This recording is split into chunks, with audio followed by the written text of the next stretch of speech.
Capítulo 11. 3 testigos.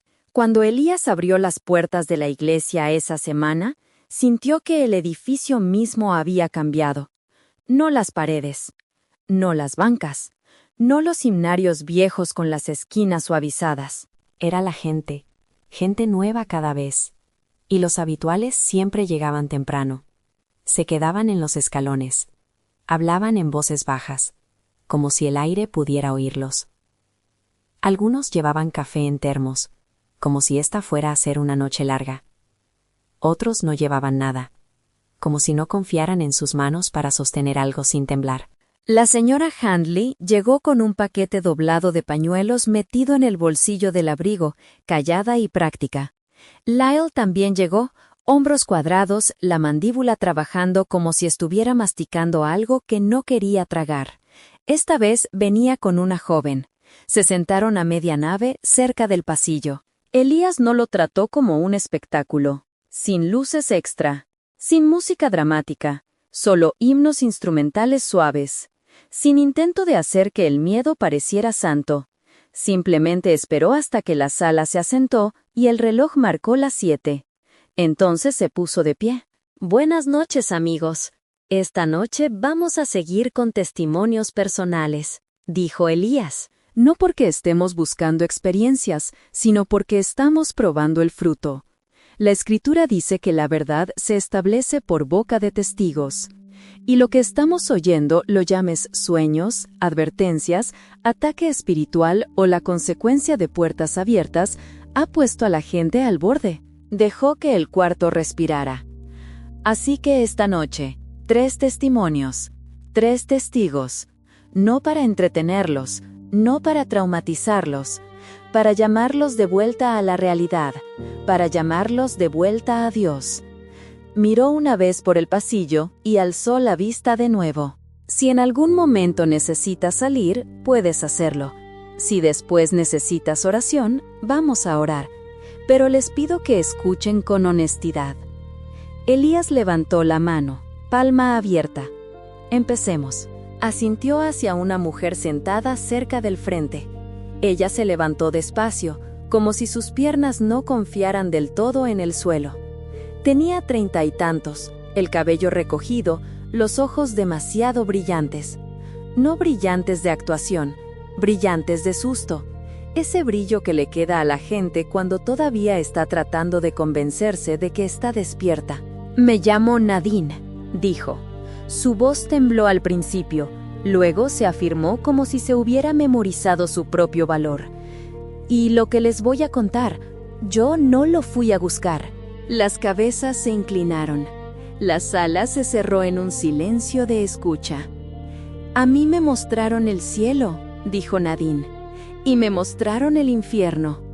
Miró al piso un segundo, como si estuviera eligiendo palabras que no la quebraran. Estaba frente a una puerta, dijo, una puerta enorme. Y no era como las puertas que uno se imagina. Era radiante, como si estuviera hecha de luz misma, como si estuviera cubierta de joyas o piedras preciosas. Brillaba tanto que casi no podía mirarla, y parecía extenderse para siempre. No vi principio ni fin. «Eso es increíble», murmuró alguien, y unos cuantos asintieron en voz baja. Las manos de Nadine se abrieron y se cerraron una vez, reflejo nervioso. Y entonces se abrió, y salió un ángel, y el ángel dijo, «Entra». Un suspiro recorrió el cuarto. No alivio, asombro. Nadine alzó la vista, y sus ojos tenían ese enfoque lejano de quien está mirando algo detrás de los párpados. «Era tal como dice la palabra», dijo Nadine. «Brillo, gozo, luz, pero lo primero que sentí fue paz, como si todo lo que yo había cargado, el peso, la preocupación, el ruido, simplemente se cayera, como si entrara a un lugar donde nada de eso pudiera seguirme». Alguien cerca del centro se limpió la cara sin darse cuenta de que las lágrimas ya habían empezado. Y luego, continuó Nadine, yo supe que alguien venía hacia mí. No lo vi todavía, pero lo sentí. amor más allá de explicación, y me volteé. Se le cortó el aire, y caí, como si las rodillas se me doblaran, como si el cuerpo entendiera antes que la mente. Era Jesús. El nombre cayó en el santuario como una campana. Él dijo: «Ven, tengo cosas que mostrarte», susurró Nadine. Y lo siguiente que supe fue que estaba en un jardín lleno de flores que nunca he visto en esta tierra, colores mezclados de maneras que ni puedo describir, flores pequeñas, flores enormes, formas que aquí no existen. Le temblaron los labios y por un momento el rostro se le suavizó en algo parecido a anhelo. Y las flores lo alababan, dijo. Estaban cantando, no como canta la gente, como si la creación misma estuviera adorando. Y la fragancia. Nadine negó con la cabeza, como si el lenguaje fuera demasiado pequeño. Te hacía querer adorar, dijo. Te hacía querer quedarte. Tomó aire y siguió. Luego estaba de pie en un río, cristalino, puro. Yo estaba parada en medio, y no me hundía, solo estaba. Y había un saber. Jesús no tenía que explicarme cosas con palabras. Yo lo entendía en mi espíritu, como si estuviera comunicándose directo. Varias cabezas asintieron despacio. La gente entendía lo que ella quería decir, aunque jamás lo hubiera vivido. Y entonces vi un trono, dijo Nadine, bajando la voz. Enorme, sin principio, sin fin, hecho de gemas preciosas. Desde el centro fluía un río, fluía por todo, como si la vida misma saliera del trono. Hizo una pausa. Le brillaron los ojos. Y luego me mostró otra cosa, dijo. Parecía filas de puertas, como construcción, como lugares siendo preparados. Encima de las puertas había placas, nombres. No nombres en inglés, pero nombres. Y yo supe que eran nombres de personas. Como cada vez que alguien le entrega su vida al Señor, hay celebración y se prepara algo. La voz de Nadine se quebró. Le dije a Jesús que no quería regresar, dijo. Le rogué, le dije, quiero quedarme contigo. La sala pareció inclinarse hacia ella, pero él dijo que había un lugar más que tenía que mostrarme. El calor se le fue del rostro a Nadine, como si alguien hubiera bajado una luz. Y entonces, susurró, estaba oscuro. Sus dedos se cerraron contra las palmas. No tenue, dijo, no con sombras, oscuro. Tragó saliva. Estaba al borde de algo, como al borde de un precipicio. Y él dijo, mira abajo. Y antes de que yo mirara, lo oí. La voz de Nadine se convirtió en un hilo quebradizo. Gritos, dijo. Gritos de agonía. Gritos pidiendo ayuda. Una banca crujió cuando alguien se movió. Incómodo, como si la palabra misma tuviera peso. Era negro total, dijo Nadine, pero Jesús me permitió ver lo que había allá abajo. En sus ojos ya había terror. Vi cuerpos, dijo, hombres y mujeres, desnudos, corriendo, gritando, clamando por ayuda. Negó con la cabeza una vez, seca, como queriendo sacudirse el recuerdo. Y vi figuras demoníacas, dijo, horribles, burlonas, recordándoles los errores que cometieron una y otra vez, como si no hubiera misericordia, como si vivieran dentro de la acusación. Algunos murmuraron una oración por lo bajo. Y entonces vi criaturas con garras, dijo Nadine. Los despedazaban, les arañaban la espalda, rasgaban. Y los gritos. Se detuvo, apretó los labios, tratando de mantenerse en pie por dentro. Y Jesús dijo algo que me partió, susurró. Dijo, allí nunca mueres. El santuario se sintió más frío. Nadine parpadeó con fuerza. Miré su rostro, dijo, temblando, y vi compasión en sus ojos, pero no había nada que él pudiera hacer, porque ellos escogieron su destino. Su voz se volvió cruda. El olor era azufre, dijo, multiplicado por 1,000,000. Era insoportable. Y la oscuridad no era solo ausencia de luz, era terror, como si la oscuridad misma estuviera viva. El silencio se apretó. Y luego, dijo Nadine, casi con miedo de pronunciarlo, vi rostros asomándose, y reconocí algunos. Yo dije, Jesús, esas personas están vivas. Reconocí a algunos como ministros. Un estremecimiento recorrió las bancas, sorpresa, miedo y algo más, convicción. Y él dijo que me enviaba de vuelta a decir la verdad, dijo Nadine, porque su iglesia está pereciendo, su cuerpo está pereciendo. Miró a Elías como si necesitara anclarse en algo sólido. Y entonces volví, dijo. La sala siguió quieta. La voz de Nadine se suavizó, pero alcanzó a todos. Hay cielo, dijo. Hay infierno.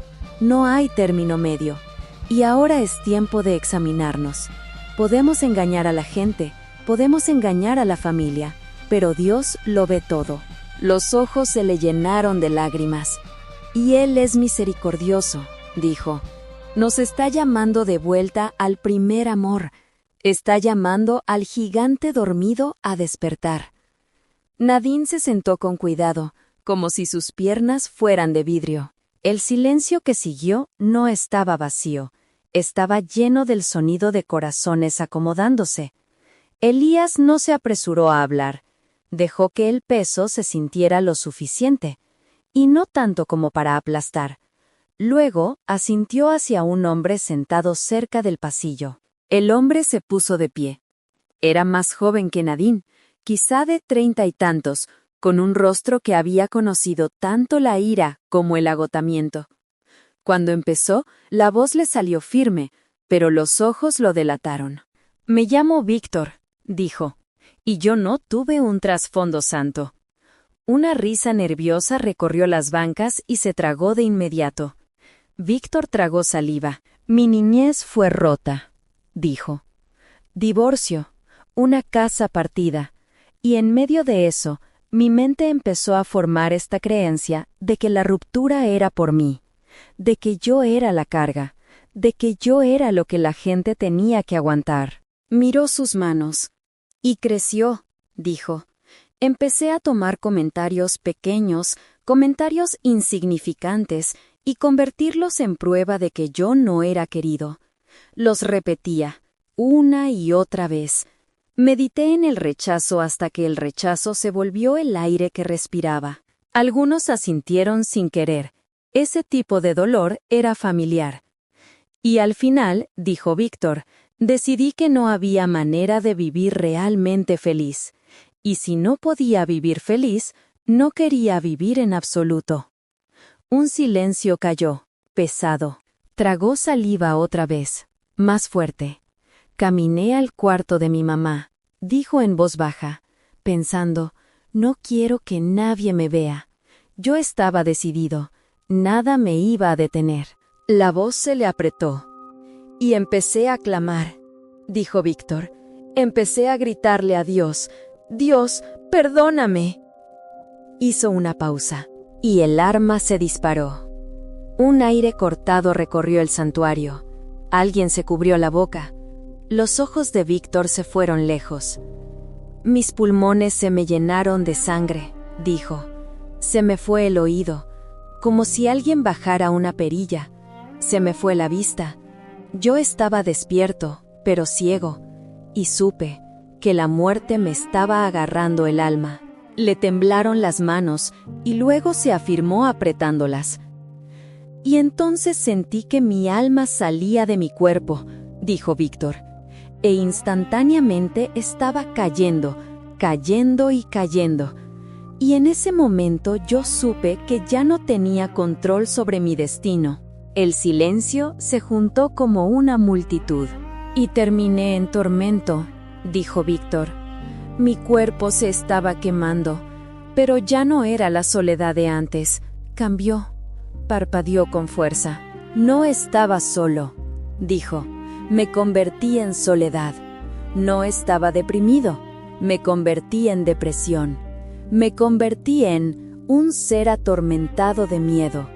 Las palabras cayeron como clavos porque eran un lenguaje nuevo para un pavor viejo. No imagen, identidad. Miré y vi a otras personas, dijo Víctor, gritando de dolor. Pero lo que todos compartían, lo común, era este deseo de gritarle a la tierra: no vengan aquí, no vengan aquí. La vida se trata de Jesucristo.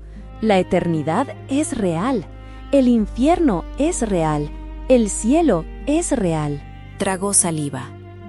Y entonces, dijo Víctor, rompiéndose la voz, vi la mano de Dios descender.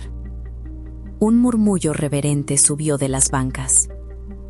Y supe que venía por mí, dijo Víctor.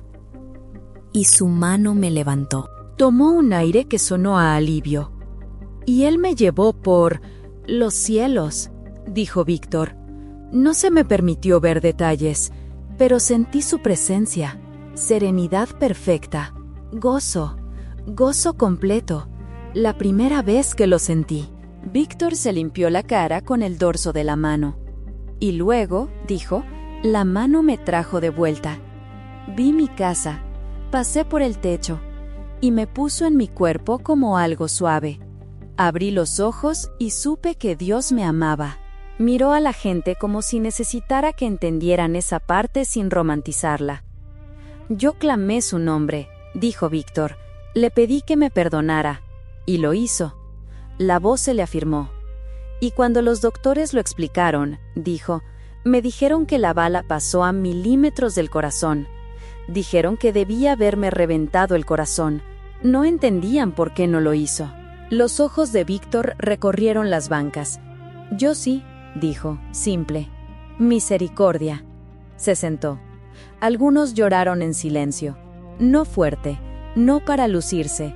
Lágrimas de cuando algo afilado por fin tocó la verdad. Elías esperó a que el llanto se calmara y luego asintió hacia el tercer testigo. Esta vez era una mujer sentada más hacia el centro, mayor que los otros, pero no anciana. Su rostro tenía la gravedad de alguien sacudida hacia la fe por el terror, no criada en ella. Se puso de pie y se aclaró la garganta. Me llamo Camille, dijo, y quiero decirlo desde el principio. Antes de que esto me pasara, yo no creía en el infierno.